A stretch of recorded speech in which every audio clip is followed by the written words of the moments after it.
அனைவருக்கும் வணக்கம். குரூப் 1 தேர்வில் டாப்பராக வருவதற்கான ஏதாவது ஸ்பெசிஃபிக்கான ரூல்ஸ் ஏதாவது இருக்கா அப்படின்னு பார்த்தீங்கன்னா, எஸ் இருக்குது. அது என்னென்னா, அந்த தேர்வோட தன்மையை புரிஞ்சு கொள்வது தான் அதுக்கான ரூல். ஓகேங்களா? அது எப்படின்றத நம்ம அந்த காணொலியில் பார்க்கலாம். அதுக்கு முன்னாடி ரீசெண்டாக நடந்து முடிஞ்ச குரூப் 1 எக்ஸாமினேஷனை நம்ம ஜஸ்ட்டு அது எங்கேருந்து ஸ்டார்ட் ஆகி எப்படி முடிஞ்சிருக்குது அப்படின்னு நம்ம பார்க்கும்பொழுது அந்த தன்மையை புரிஞ்சிக்கலாம், அந்த யதார்த்தத்தை புரிஞ்சிக்க முடியும். இப்போ நோட்டிஃபிகேஷன் நம்மளுக்கு லாஸ்ட்டு ஏப்ரலில் வெளியிட்டாங்க. வெளியிட்ட 75 டேஸில் ரைட் 75 டேஸில் அது எக்ஸாமினேஷன் ப்ரிலிம்ஸ் கண்டக்ட் பண்ணாங்க. இதுதான் ரொம்ப முக்கியமான விஷயம். இன்னொரு விஷயம் என்னென்னு பார்த்தீங்கன்னா, எக்ஸாம் கண்டக்ட் பண்ண 75 டேஸில் எக்ஸாம் 15th ஜூனில் கண்டக்ட் பண்ணாங்க. கண்டக்ட் பண்ண 75 டேஸில் உங்களுக்கு என்ன சொல்கிறதுனா, அந்த ப்ரிலிம்ஸுக்கான ரிசல்ட்டை கொடுத்துட்டாங்க. அதே போல் அந்த ரிசல்ட்டு வெளியான நாளிலிருந்து 90 டேஸ் டைம் லிமிட்டில், அதாவது டிசம்பர் ஃபஸ்ட்டு வீக்கில் மெயின்ஸ் கண்டக்ட் பண்ணி முடித்தாங்க அவங்க. ரைட். ஸோ மெயின்ஸ்க்கு பொறுத்த வரைக்கும் இப்போ ப்ரிலிம்ஸில் எத்தனை நபர்கள் அப்ளை பண்ணிவிட்டு தேர்வுக்கு குரூப் 1 ப்ரிலிம்ஸ் அட்டன் பண்ணாங்கன்றது இஷ்யூஸ் கிடையாது. அது 10,000 பீப்புளாக இருக்கலாம், 10 lakh பீப்புளாக கூட இருக்கலாம். பட் அது இஷ்யூஸ் கிடையாது. இங்கே என்னன்னு பார்த்தீங்கன்னா, எத்தனை நபர்கள் மெயின்ஸ்க்கு எலிஜிபிள்னு பார்த்தீங்கன்னா, சுமார் 1801 நபர்கள் மெயின்ஸுக்கு எலிஜிபிள் ஆனாங்க. ஸோ இந்த 1800ன்றது 1:20ன்ற ரேஷியோவில் எடுப்பாங்க. 1:20னா எவ்வளோ வேக்கன்சிஸ் இருக்கோ அதுக்கு அந்த வேக்கன்சி, ஒரு வேக்கன்சிக்கு 20 கேண்டிடேட் அப்படின்றது தான் மீனிங். இது அந்த பேசிஸில் 1800 நபர்கள் மெயின்ஸுக்கு எலிஜிபிள் ஆனாங்க. அதில் 1568 நபர்கள் மெயின்ஸ் எக்ஸாமை அட்டன் பண்ணாங்க. ஓகேங்களா? ஸோ இது இவ்வளோ பேர் அட்டன் பண்ணிருக்காங்க. ரைட். இந்த மெயின்ஸ் எக்ஸாம் நடந்து முடிந்த பிறகு சுமார் 120 டேஸ், அதாவது பார்த்திங்கன்னா ஒரு கரெக்டாக சொல்கிறதுனா 115 நாட்களில் ஒரு 4 மாத கால அவகாசத்தில் மெயின்ஸுக்கான ரிசல்ட் வெளியிட்டிருந்தாங்க. ரிசல்ட்டு வெளியிட்ட அந்த நாள்லேருந்து 15 நாள் டைம் லிமிட்டில் நம்மளுக்கு இன்டர்வியூ கண்டக்ட் பண்ணி முடித்தாங்க. April 15th and 16th conduct பண்ணாங்க. லாஸ்ட் டே, அதாவது 16th ஏப்ரல் அன்றைக்கி இன்டர்வியூ கண்டக்ட் பண்ண சேம் டேலே உங்களுக்கு ரிசல்ட்டையும் கொடுத்துட்டாங்க. அதாவது 160 பீப்புள் பார்த்திங்கன்னா அதுக்கு இன்டர்வியூக்கு எலிஜிபிளாக இருந்தாங்க ஃப்ரம் 1568லேருந்து. அது ஓகேங்களா? ஸோ அதான் அப்போது 160 நபர்கள் எலிஜிபிள் ஆனாங்க. ஃபைனல் ரிசல்ட் படி 78 நபர்களுக்கு சர்வீஸ் கிடைக்க போகுது. இன்டர்வியூக்கு அட்டன் பண்ண 82 பேருக்கு சர்வீஸ் இல்லாமல் போயிடுறாங்க. அதுதான் அதனோட ரியாலிட்டி. சரி, பாதி நபர்கள் சர்வீஸ் அவங்களுக்கு இப்போது 78 பீப்புளுக்கு தான் இருக்குது. ஓகேங்களா? இப்போ 82 நபர்கள் இன்டர்வியூக்கு போயிருப்பாங்க, பட் சர்வீஸ் அட்டன் பண்ண அவங்களுக்கு எலிஜிபிள் இல்லை. இப்போது இதில் இன்னொரு விஷயம் பார்க்க வேண்டியது இருக்குது. இந்த 160 இன்டர்வியூக்கு 160 பீப்புள்லேருந்து மெயின்ஸுக்கு பார்த்திங்கன்னா நம்மளுக்கு 1568லேருந்து 160 போச்சுன்னா நம்மளுக்கு 1400 நபர்கள் என்ன சொல்கிறதுனா மெயின்ஸ் மட்டும் எழுதியிருக்கிறாங்க, இன்டர்வியூ எலிஜிபிள் இல்லாமல். அதில் பார்த்திங்கன்னா சீரியஸ் கேண்டிடேட்னு பார்க்கும்போது எப்படி இருந்தாலும் ஒரு 450 பேர் இருப்பாங்க. ரைட். இந்த 450 நபர்களும் பார்த்திங்கன்னா ரேஸுக்கு தகுதியான நபர்கள்லாம், குரூப் 1 சர்வீஸுக்கு தகுதியான நபர்கள்லாம் கண்டிப்பாக இருப்பாங்க. பட் ஏதோ சின்ன சின்ன ஃபேக்டர்ஸ், ஒரு 10 மார்க்கில் அவங்களுக்கு மிஸ் ஆகிருக்கும் அந்த சான்ஸ். ஒரு 15 மார்க்கில் மிஸ் ஆகிருக்கும் அந்த சான்ஸ். இல்லை எல்லா கொஸ்டினுக்கு ஆன்சர் தெரிஞ்சிருக்கும், டைம் எழுதுறதுக்கு டைம் இருந்திருக்காது. ஸோ அதனால் மார்க் வராமல் போயிருக்கும். இப்படி சின்ன சின்ன ஃபேக்டர்ஸால் இந்த 1/3 அதில் இருக்கிற 1/3 பார்த்தீங்கன்னா 450 பீப்புள் பார்த்திங்கன்னா எல்லா தகுதியும் இருக்கக்கூடிய பீப்புளாக இருப்பாங்க. இந்த 82 பீப்புளுக்கும் பார்த்திங்கன்னா ஆல்மோஸ்ட் எல்லா தகுதியும் இருக்கும். நம்மளுக்கு பார்த்தீங்கன்னா வேக்கன்சி 78ன்றதால 78 பீப்புளுக்கு மட்டும் தான் கிடச்சிருக்கு நம்மளுக்கு. இதுதான் இந்த எக்ஸாமினோட நேச்சர் நம்மளுக்கு புரிஞ்சிக்க வேண்டியது இருக்குது. ரைட். ஸோ இப்போது ஒரு விஷயம் நம்மளுக்கு மீண்டும் சொல்கிறோம். தேர்வு பார்த்திங்கன்னா எல்லா தகுதியும் இருந்த நபர்கள் சர்வீஸ் வாங்க முடியாமல் போனதுக்கு சின்ன சின்ன காரணிகளும் இருக்குது. ஸோ நம்ம அது என்னென்னு சொல்லிட்டு பார்ப்போம். ரைட். இதுதான் இந்த தேர்வு முடிஞ்ச இந்த தேர்வோட தன்மை அப்படின்றது இதுதான். ஓகே. இயர் பார்த்தீங்கன்னா நோட்டிஃபிகேஷன் வெளியிட்ட டேட்லேருந்து 1 இயர்க்குள்ளே அந்த எக்ஸாம் கம்ப்ளீட் பண்ணி அவங்க முடிச்சிடுறாங்க டிஎன்பிஎஸ்சி. ரைட். இப்போது இந்த நடந்து முடிஞ்ச குரூப் 1 ரிசல்ட் அந்த குரூப் ஒன்றுக்கான ரிசல்ட்டில் மெயின்ஸ் மார்க் பேஸ் பண்ணி நம்ம வந்து முதல்ல பார்ப்போம். இந்த மெயின்ஸ் மார்க் வந்து நம்ம கொடுத்துருக்குறோம். இப்போது டாப் 10 அவங்களோட மெயின்ஸ் மார்க் மட்டும் கொடுத்துருக்கோம் அதில். ரைட், டாப் 10 மெயின்ஸ் மார்க் மட்டும் கொடுத்துருக்கோம் அதில். அதே போல் கடைசியில் வந்து 3 நபர்களோட மெயின்ஸ் மார்க் கொடுத்துருப்போம். அதேபோல் மற்ற ரேங்க்கோட ரேங்க் இது ஃபைனல் ரேங்க் இல்லை, இது மெயின்ஸுக்கான ரேங்க். இது மெயின்ஸில் வந்து டாப்பர் அப்படின்றது நம்ம எடுத்துருக்குறோம் அதில். இப்போது இதில் வந்து சில விஷயங்கள் நம்ம வந்து தெரிஞ்சுக்கின்றதுக்காக சொல்கிறோம். நம்ம முதல்ல டாப்பரோட மார்க் பார்த்துருவோம். மெயின்ஸ் படி ரிட்டன் மார்க் படி டாப்பர் பார்க்குறோம் நம்ம. ஃபஸ்ட் அப்படின்னு பார்க்கும்பொழுது இதில் 491 ஓகேங்களா. இதுதான் வந்து ஃபஸ்ட்டு மெயின்ஸ் டாப்பர் எடுத்தது. அதே போல் இதில் 10th மார்க்கு 470 ஓகே. 476க்கும் 4 ஓகே ஒரு 91, அதாவது பார்த்தீங்கன்னா ஒரு வெறும் 15 மதிப்பெண்கள் தான் வந்து மெயின்ஸ்லேயே வந்து வேரியேஷன்ஸ் ஆகுது அவங்களுக்கு. 15 மதிப்பெண்களில் 10 ரேங்க் அப்படின்றது டிஃபர் ஆகுதுங்க. அதுக்கு அடுத்தது பார்த்தீங்கன்னா இப்போ டாப்பருக்கும் உங்களுக்கு என்ன சொல்கிறது 25th rank okay. 25th rank வந்து வந்தவருக்கும் பார்த்தீங்கன்னா 466 ஓகேங்களா. 466 மெயின்ஸில் 466னால் எவ்வளோ வருது உங்களுக்கு? இதில் ஒரு 25 ஓகேங்களா. ஒரு 25 மார்க்கு தான் வந்து என்ன சொல்கிறதுனா டிஃபர் ஆகுது இதில் ஓகேங்களா. அதில் ஆல்மோஸ்ட் 25 ஓகேங்களா. 25 ரேங்க்குக்கு 25 மார்க்கு தான் டிஃபர் ஆகுது இதில். ரைட். ஸோ அடுத்தது பார்த்தீங்கன்னா இது மற்ற டேட்டாஸ் நான் கொடுத்துருக்கேன் இதில். இந்த 40 உங்களோட ஸ்கோர் நம்பர் 460 வந்திருக்காங்க. ரைட். அதே போல் 456 455 எடுத்தவங்க வந்து 16th ரேங்க் வந்திருக்காங்க மெயின்ஸில். 100வது மெயின்ஸில் 100வது ரேங்க், ஆக்சுவலி மெயின்ஸ் மார்க் படி 100வது ரேங்க் அப்படின்னு பார்த்தீங்கன்னா 441 ஓகேங்களா. நியர் இதில் 50 ஒரு 50 மார்க்ஸ் டிஃப்ரெண்ட் ஆகுது ஓகேங்களா. ஸோ பாருங்கள் 50 மார்க்ஸ் வந்து டாப்பருக்கும் இந்த ரேங்க்குக்கும் 50 மார்க்ஸ் டிஃபரெண்ட் ஆகுது. அதே போல்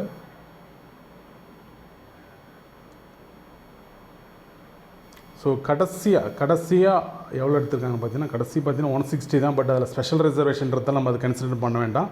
பட் நம்ம 136 எடுத்தவங்களோட மார்க் தான் நம்ம வந்து கன்சிடர் பண்ண முடியும். இது எந்த ஸ்பெஷல் ரிசர்வேஷன் இல்லாதவங்க ஒருத்தவங்களோட மார்க்கு 136 அப்படின்றது 136 ரேங்க் அப்படின்றது 421. அதாவது டாப்பர் பார்க்கும்போது 490 ஒட்டி இருக்கிறாங்க. லீஸ்ட் அதாவது மெயின்ஸில் கடைசி ரேங்க்னால் நம்ம இவங்கள தான் எடுத்துக்க முடியும் 421 ஓகேங்களா. அப்போ நம்மளுக்கு இதில் ஒரு 70 மார்க்ஸ் அப்படின்றது டாப்பருக்கும் எந்த ஸ்பெஷல் ரிசர்வேஷன் இல்லாத ஒரு கேண்டிடேட் ஒருத்தவங்களோட ஸ்கோரும் பார்க்கும்பொழுது 70 மார்க் வந்து டிஃபர் ஆகுது. இதுதான் வந்து தெரிஞ்சிக்க வேண்டியது இது விஷயமா இருக்குது இதில். ரைட். இப்போது இன்டர்வியூவில் பார்ப்போம் ஓகேங்களா. இன்டர்வியூ பொறுத்த வரைக்கும் இந்த டேட்டா நம்ம ஆல்ரெடி சொல்கிறப்ப நம்ம நீங்கள் எவ்வளோ தான் நல்லா ஸ்கோர் பண்ணாலும் உங்களுக்கு 75 தான் ஃபஸ்ட் ஸ்லாப் கொடுப்பாங்க.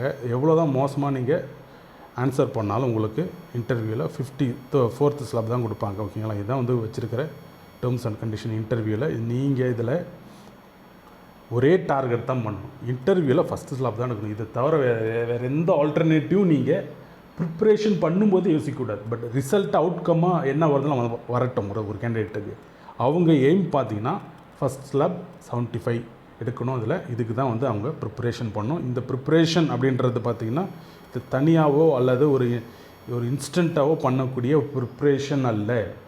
நீங்கள் உங்களை ஒரு சர்டன் பீரியடில் உங்களோட ஆளுமை பண்புகளை எப்படி உருவாக்கியிருக்கீங்களோ அதுதான் ரிஃப்ளெக்ட் ஆகும் ஓகேங்களா. ஸோ அது தெரிஞ்சுங்க. இப்போ நம்ம மெயின்ஸ் பார்த்துட்டோம், இன்டர்வியூ பார்த்துட்டோம். மெயின்ஸ் பார்த்தீங்கன்னா டாப்பர்ஸ் மெயின்ஸ் படி டாப்பர்ஸோட மார்க் பார்த்தோம். இன்டர்வியூ நம்ம டாப்பர்ஸோட மார்க் பார்க்க தேவையில்லை. ஆனால் 49 நபர்கள் ஞாபகம் வச்சுங்க. 49 நபர்கள் ஈவன் அவங்க மெயின்ஸில் லோ ஸ்கோர் கூட எடுத்திருக்கிறாங்க. சில பேர் லாஸ்ட்டு 10 கூட வந்திருக்காங்க. அவங்களாம் 75 எடுத்திருக்காங்க அதில் பார்க்கும்பொழுது. ரைட். ஸோ அதனால் 49 பீப்புள் வந்து எடுத்திருக்கிறாங்க. ஸோ அதை எய்ம் பண்ண அப்போது இது அச்சீவபிள் தான். இப்போது 160ல் 50 அப்படின்னு பார்த்தீங்கன்னா 3 ஒரு பங்கு நபர்கள் 75 ரீச் பண்ணுறதுக்கான பாசிபிலிட்டிஸ் இருக்குன்றதுன்னு அர்த்தம். அட்டன் பண்ணது 160 கேண்டிடேட். பட் டாப், அதாவது பார்த்தீங்கன்னா ஃபஸ்ட் ஸ்லாப் அப்படின்னு பார்த்தீங்கன்னா 75ன்றது 49 கேண்டிடேட் எடுத்திருக்காங்க. 49 கேண்டிடேட்னால் நியர் 1/3, ஐ மீன் நியர் 1/3னா மூன்றில் ஒரு பங்கு நம்மளுக்கு வந்துடுது இல்லை. அப்போது இது அடையக்கூடிய இலக்கு தான் இது. இப்போ மெயின்ஸ் இன்டர்வியூ பொறுத்த வரைக்கும் நீங்கள் ஃபஸ்ட்டு ஸ்லாப்ன்றது சாத்தியமாக இருக்குது. ஏன்னா ஏற்கனவே வந்திருக்காங்க இங்கே சர்வீஸ் வாங்காத பல நபர்களும் வந்து இந்த ஸ்கோர் எடுத்திருக்காங்க, ஃபஸ்ட் ஸ்லாப் எடுத்திருக்காங்க இதில். ரைட், அதாவது வாங்க இயலாத நபர்கள்னு சொல்கிறேன் நான் இந்த முறை. ஓகே, இப்போ நம்ம ஓவராலாக ரேங்க் எவ்வளோ எடுக்கணுன்றது சொல்லிடுறேன். சரிங்களா? ஓவராலாக ரேங்க் அப்படின்றது வேக்கன்சிஸை பொறுத்து தான் உங்கள் ரேங்க் வந்து டிசைட் பண்ணப்படும். வேக்கன்சிஸ் எவ்வளோ அப்படின்னு பார்த்தீங்கன்னா அந்த வேக்கன்சிஸில் 1/3 அதாவது 1/3 அந்த ரேங்க்குள்ளே நீங்கள் மெயின்ஸ் ப்ளஸ் இன்டர்வியூ ரெண்டு சேர்ந்து ஃபைனலாக வரக்கூடிய ரேங்க் பார்த்தீங்கன்னா 1/3 இருந்தால் உங்களுக்கு சர்வீஸ்ன்றது கன்ஃபார்ம். நீங்கள் எந்த கம்யூனிட்டியாக இருந்தாலும், ஐ மீன் எக்ஸப்ட் அதர்ஸ் தவிர, அதாவது ஜென்ரல் கேண்டிடேட் தவிர எந்த ரிசர்வேஷனில் வர கேண்டிடேட் இருந்தாலும் நீங்கள் இந்த 1/3 அந்த ரேங்க் லிஸ்ட்டுக்குள்ளே இருக்கணும். அதாவது 1/3 ரேங்க். இங்கே பார்த்தீங்கன்னா இப்போ இந்த இயர் பற்றி 78 வேக்கன்சிஸ் இருந்திருக்கு. அப்போ நம்ம 78 தான் டோட்டல் ரேங்க் அப்படின்னா நீங்கள் 1/3 26 முதல் 26க்குள்ளே நீங்கள் இருக்கக்கூடியவங்களுக்கு வந்து சர்வீஸ்ன்றது எந்த டிஸ்பியூட் இல்லாமல் கன்ஃபார்ம் ஆகிடும். ஏதோ ஒரு சர்வீஸ்க்கு வந்து கன்ஃபார்ம் ஆகிடும். சரி, அடுத்தது பார்த்தீங்கன்னா 50% ரேங்க். அதாவது பார்த்திங்கன்னா இவங்களுக்கு சான்சஸ் அப்படின்றது பார்த்திங்கன்னா ஒரு நிச்சயமற்ற தன்மையோட ஒரு சில போஸ்ட்டுக்கு சான்சஸ் இருக்கும். முக்கியமாக 2 காரணிகள் சொல்கிறேன். 50% ரேங்க்குள்ளே இருக்கணும். அதாவது 50%னா இப்போ நம்ம 39க்குள்ளே இருக்கிற கேண்டிடேட்டுக்கு ஏதோ பை சான்சஸ் இருக்கும். பட் அது 2 காரணி வேணும். ஒன்று, யூனிஃபார்ம் சர்வீஸ் வேக்கன்சிஸ் வந்து ஒரு லிமிட்டடாக இருந்திருக்கணும், ஒரு கணிசமான அளவில் இருந்திருக்கணும். இப்போ fire and rescue department, DSP இந்த மாதிரியான போஸ்ட் சொல்கிறேன் நான்.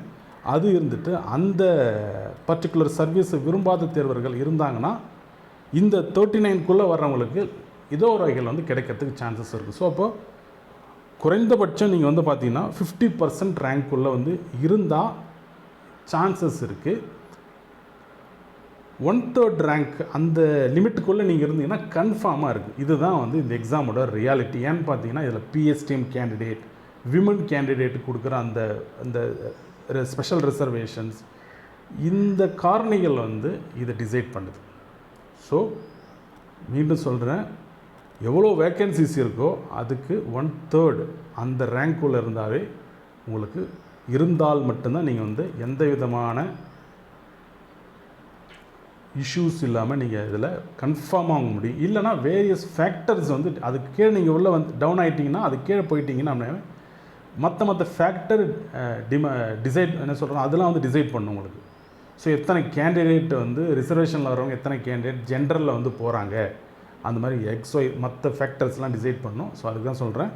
ரைட், இதுதான் வந்து சேஃபான ரேங்க்குக்கான வழி. இப்போ ஒரு கேண்டிடேட் மீண்டும் சொல்கிறேன், மெயின்ஸ்லேயும் சரி இன்டர்வியூலையும் சரி, இப்போ இந்த எந்தெந்த ஸ்கோர் அப்படின்றத பார்த்துருப்போம். அந்த ஸ்கோருக்கு மேலே இருந்தாவே இந்த ரேங்க்குள்ளே நீங்கள் வந்து வர்றதுக்கான பாசிபிலிட்டிஸ் இருக்குது. ரைட், ஸோ அடுத்தது சில ரூல்ஸ் நம்ம வந்து வச்சுருக்கிறோம். ஏற்கனவே சொன்னது மாதிரி தான் இந்த 78 வேக்கன்சி அப்படின்றதால நம்ம வந்து 26th ரேங்க் எடுத்தவங்களோட ஸ்கோர் எடுத்து நம்ம வந்து பார்ப்போம். இது வந்து மெயின்ஸ் ப்ளஸ் இன்டர்வியூவில் எடுத்த ஃபைனல் அந்த லிஸ்ட் படி வரக்கான ஸ்கோர் இது. அதாவது பார்த்திங்கன்னா அந்த கேண்டிடேட் மெயின்ஸில் 459 எடுத்திருக்கிறாங்க, 26th ரேங்க் வந்தவங்க. இதான் வந்து நம்ம 1/3 ஸ்ட்ராட்டஜி படி பார்த்திங்கன்னா அவங்களோட ஸ்கோர் எடுத்து பார்த்துருப்போம். அப்போது இன்டர்வியூவில் அவங்க ஃபஸ்ட்டு ஸ்லாப் கிடச்சிருக்கு. இப்போது இந்த மார்க் எடுத்ததால் அவங்களுக்கு சர்வீஸ்ன்றது கன்ஃபார்ம் ஆகிருக்கு. ரைட், இதே வேலையில் அவங்களுக்கு வந்து மற்ற கேண்டிடேட், அதாவது 25th and 27th rank எடுத்தவங்களோட score பார்ப்போம். அவங்க இன்டர்வியூவில் வந்து குறைஞ்சிருக்காங்க, வேறு ஒன்றும் இல்லை. இன்டர்வியூவில் வந்து அவங்க குறைஞ்சதுனாலும் மெயின்ஸில் நல்ல மார்க் எடுத்ததால் 468, 466 எடுத்ததால், பட் பார்த்திங்கன்னா இவங்கள விட இவங்க அதிக மார்க் எடுத்திருக்காங்க. 26th ரேங்க் இவங்க, கீழே நீங்கள் பார்க்குறது 27th ரேங்க் இவங்க வந்து அதிக மெயின்ஸில் அதிக மார்க், பட் இன்டர்வியூவில் குறைஞ்சதால் பின்னால் வந்துட்டாங்க அவங்க. அப்போது 465 அப்படின்றது நம்ம ஒரு சேஃபான ஸ்கோராக கருத முடியும். பொதுவாக இந்த ஸ்டாண்டர்ட் வச்சு பார்க்கும்போது 465 மெயின்ஸில் ஒரு சேஃபான ஸ்கோர் அப்படின்னு நம்ம வந்து புரிஞ்சிக்க முடியுது. இதுதான் வந்து நம்ம பேசிக்காக தெரிஞ்சுக்கிறோம். இப்போது அதுக்கு நம்ம எலிஜிபிலிட்டியாக நம்ம எதை டிசைட் பண்ணுறோம் பார்த்தீங்கன்னா 25th or 26th ரேங்க் எடுத்து கேண்டிடேட்டோட மார்க்கை தான் நம்ம வந்து ஒரு அளவுகோலாக நம்ம வந்து வச்சுக்கிறோம். ரைட். அடுத்தது வேறு சில குவாலிட்டிஸ் வந்து ஒரு டாப்பர்ஸுக்கு வந்து தேவையாக இருக்குது. ஸோ இந்த விஷயங்களை வந்து அவங்க வந்து ஃபாலோ பண்ணணும் அல்லது இதை கம்ப்ளீட் பண்ணணும் அப்படின்றது சொல்கிறாங்க. அது என்னென்னு பார்த்தீங்கன்னா, ஸோ ஒரு அப்ராப்ரியேட் டைம் வந்து தேவைப்படுது இந்த எக்ஸாம் வந்து நம்ம வந்து ப்ரிப்பேர் ஆகிறதுக்கு. அது என்னென்னு பார்த்தீங்கன்னா, இது வந்து ஒரு நீங்கள் 10 hours நீங்கள் ஒரு சில பர்டிகுலர் ஒரு ஒர்க்கை நீங்கள் 10 hours முடிக்கலாம். பர்டிகுலர் சில ஒர்க்ஸை நீங்கள் வந்து ஒரு 10 days எடுத்துக்கலாம். 10 days முடிக்க வேண்டிய ஒர்க்கை 10 hours முடிக்க முடியாது இல்லைங்களா? இதுதான் வந்து பேசிக்காக புரிஞ்சுக்கணும். இந்த எக்ஸாமுக்கு சில கால அவகாசம்ன்றது தேவைப்படுது, சில டைம் பீரியட் வந்து தேவைப்படுது. அந்த டைம் பீரியடுக்குள்ளே தான் நீங்கள் வந்து ப்ரிப்பேர் பண்ண முடியும் யாராக இருந்தாலும். மீண்டும் சொல்கிறேன், நீங்கள் 10 hours நீங்கள் 10 days முடிக்க வேண்டிய வேலையை 10 hours முடிச்சிங்கன்னா என்னென்ன இஷ்யூஸ் வந்து ஃபேஸ் பண்ணுவீங்க? மிக விரைவாக செய்ய வேண்டிய வரும், அதனோட நேர்த்தி போயிடும், அந்த வேலையே வந்து சில நேரத்தில் வந்து முடியாமல் போயிடும். 10 days செஞ்ச வேலை அப்போ எவ்வளோ டிஸ்டன்ஸ் இருக்குது பாருங்கள். 10 days எங்கே இருக்குது, 10 hours எங்கே இருக்குது அப்படின்னா என்ன? 10 நாட்கள் கால அளவு தேவை ஒரு வேலையை வந்து முடிக்க வேண்டிய வேலையை ஒரு நாளில் வந்து எப்படி முடிக்க முடியாதோ அதுதான் வந்து இந்த எக்ஸாம்ஸ் பொறுத்தவரை. இந்த எக்ஸாமுக்கு இந்த யூனிட்டு, இந்த சப்ஜெக்டை, இந்த மெயின்ஸ் எக்ஸாமினேஷனோட சிலபஸ்க்கும் சரி, நீங்கள் ப்ரிலிம்ஸுக்கும் சரி குறிப்பிட்ட கால அளவு தேவைப்படுது. அந்தந்த போர்ஷன்ஸ் முடிக்க அது அந்த கால அளவில் தான் முடிக்க முடியும். நீங்கள் இம்மிடியட்டாக நீங்கள் வந்து முடிக்கணும்னு நினச்சிங்கன்னா அது ரிசல்ட் வந்து நினச்சது மாதிரி வராது. இதுதான் வந்து நீங்கள் புரிஞ்சிக்க வேண்டிய விஷயம். அது எல்லா 3 ஸ்டேஜில் இருக்கக்கூடிய இந்த 3 ஸ்டேஜ் எக்ஸாமினேஷனுக்கும் இது வந்து பொருந்தும். இது ஒவ்வொரு எக்ஸாமும் ஒவ்வொரு நேச்சரில் இருக்குது. ப்ரிலிம்ஸ் ஒரு நேச்சரில் இருக்குது, மெயின்ஸ் ஒரு நேச்சரில் இருக்குது, இன்டர்வியூன்ற ஒரு நேச்சரில் இருக்குது. ஸோ இது கம்பைண்டாக நீங்கள் வந்து ப்ரிப்பேர் ஆகணும். ஃபஸ்ட்டு புரிஞ்சுக்குங்க. ரைட். ஸோ இதுதான் வந்து தேவை. இதுக்கான ஒரு கால அளவுன்றது நிச்சயம் தேவை. அந்த டைமுக்குள்ளே தான் அந்தந்த வேலையை வந்து முடிக்க முடியும். குறைவான நேரத்தில் எதுவுமே முடிக்க முடியாது. ஸோ அப்போது ராங் ஸ்ட்ராட்டஜி வந்து கொடுக்காதீங்க. எல்லாத்துக்கும் ஒரு டைம் தேவைப்படும். டைம் ஐடென்டிஃபை பண்ணுங்கள், அதைப்படி ட்ரை பண்ணி முடிக்கலாம். ஓகேங்களா? இப்போ நீங்கள் 10 நாள் முடிக்க வேண்டிய வேலையை 9 நாளில் வேணால் முடிக்கலாம். ரைட். அதிகபட்சமாக அதுதான் டைம் நம்மளுக்கு. அதுக்கு கீழே எப்படி முடியாதோ அதுதான் வந்து இங்கேயும் சொல்கிறேன். இந்த தேர்விற்கு, இந்த மெயின்ஸ் தேர்விற்கு அல்லது இந்த இன்டர்வியூக்கும் சரி ஒரு கால அளவு இருக்குது. அந்த கால அளவு வந்து மாறாக யோசிக்கும் பொழுது வெற்றின்றது நம்மளுக்கு கையில் அகப்படாமல் போயிடும். ரைட். அடுத்தது ஒரு பேலன்ஸ்டு ப்ரிப்பரேஷன்றது தேவைப்படுது. தொடர்ந்து ரொம்ப வந்து ஒரு எக்ஸ்ட்ரீமான ஒரு சுச்சுவேஷன்ஸை வந்து நீங்கள் வந்து அடாப்ட் பண்ணக்கூடாது. ரொம்ப இயல்பாக அந்த ப்ரிப்ரேஷன் நீங்கள் வந்து கொண்டு வரணும். ரொம்ப ஈஸியாக அப்போ கொண்டு வரணும்னா நிதானமாக உங்கள் ப்ரிப்ரேஷன் இருக்கணும். அது பேலன்ஸ்டான ஒரு அப்ரோச்சில் இருக்கணும். இந்த டைம்குள்ளே ஒரு டார்கெட் வச்சுருக்கீங்கன்னா அந்த டைம்குள்ளே முடிக்கிறதுக்கு மாதிரியான என்ன ஏற்பாடோ அதுதான் பேலன்ஸ்ட் அப்ரோச்சு. ஒரு நாள் வந்து ஃபிக்ஸ் பண்ணுறீங்க, அந்த நாளுக்குள்ளே எது படிக்கணும், ரொம்ப ரொம்ப வந்து ஒரு அச்சீவபிள் டார்கெட்டாக வைக்கணும் நீங்கள். ஸோ அதுதான் வந்து பேலன்ஸ்ட் அப்ரோச்.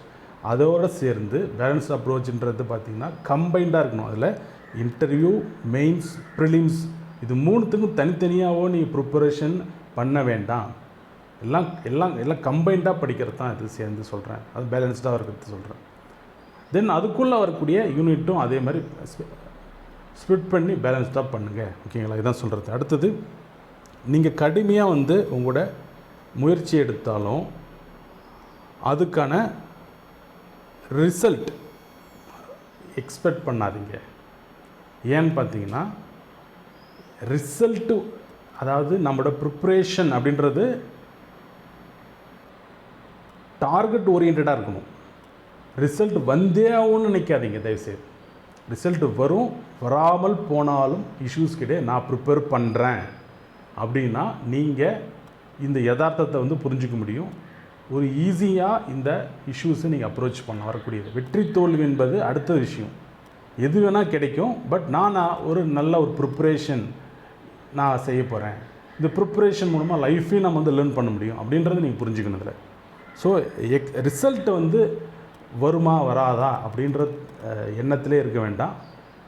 எது வந்தாலும் எனக்கு நான் ஏற்றுக்கொள்கிறேன், ஆனால் நான் நல்ல எஃபர்ட் பண்ணுறேன், நான் கடுமையான முயற்சி எடுக்கிறேன், ஒரு சிறந்த நாட்களாக இந்த ப்ரிப்ரேஷனோட டேஸ்லாம் சிறந்த நாட்களாக அமைச்சிக்கிறேன். இப்படி தான் நீங்கள் யோசிக்கணும்.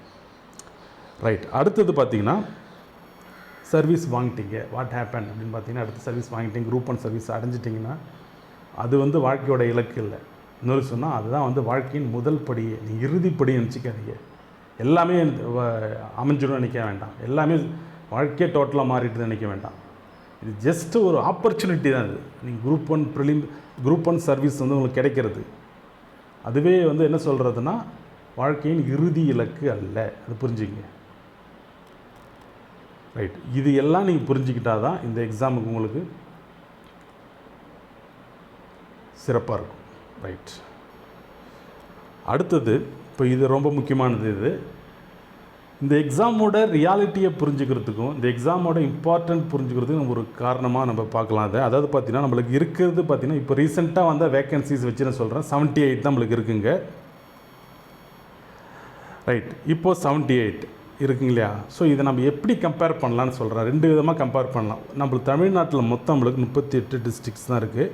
ஸோ ஒரு டிஸ்ட்ரிக்ட்டுக்கு 2 பர்சன்ஸ் தான் வந்து இங்கே எலிஜிபிளாக இருப்பாங்க இருக்குது இந்த தேர்வுக்கு. நம்ம ஒரு ரஃப்பான ஒரு கால்குலேஷனுக்கு நான் சொல்கிறேன். அப்போது ஒரு டிஸ்ட்ரிக்ட் நம்ம ஆவரேஜாக வச்சு சொல்கிறேன்னா ஒரு மாவட்டத்துக்கு 2 நபர்கள் தான் வந்து இந்த எக்ஸாமுக்கு சர்வீஸ் வாங்கியிருக்கிறதுக்கான சான்சஸ் வந்து இருந்திருக்கு. 2+2 வச்சுங்க, 76 + 2 78 வந்திருக்கு. இன்னும் கூட நம்ம அக்யூரேட்டாக சொல்கிறதுனா நம்மளுக்கு தமிழ்நாட்டோட லோக்சபா அப்படின்னு பார்த்தீங்கன்னா சீட்ஸ் நம்மளுக்கு பார்த்தீங்கன்னா மெம்பர்ஸ் ஆர் சீட்ஸ் பார்த்தீங்கன்னா 39 இருக்கிறாங்க. ஸோ நம்ம ஒரு லோக்சபா கான்ஸ்டிடியூன்சிக்கு 2% அப்படின்னா நம்மளுக்கு 78.